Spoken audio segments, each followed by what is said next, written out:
Hello guys, samahan niyo ako magtanim ng lubigan. Ayan o. Maganda po mayroon kayo nito, lalo na yung mayroong mga puso. Ayan, maganda po ito kasi yung mga nagkakaroon po ng pasa-pasa pag nandun sila sa puso. Ayan, ito po maganda yung itanim. At gamot din po ito sa mga hinahangin ng utak.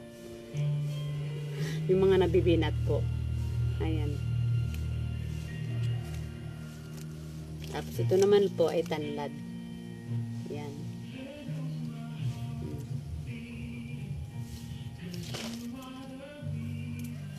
Ito po ay maganda to. Pag yung halimbawa yung sa mga baby, ayan.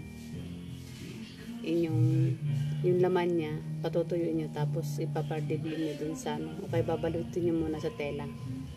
Sa kanya ilalagay sa damit ng baby. Ayan.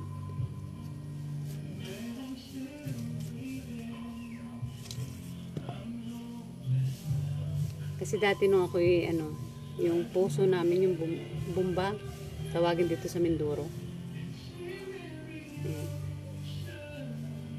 Lagi ako may pasa sa hita. Yan. Nung nagtanim ako nito, wala na.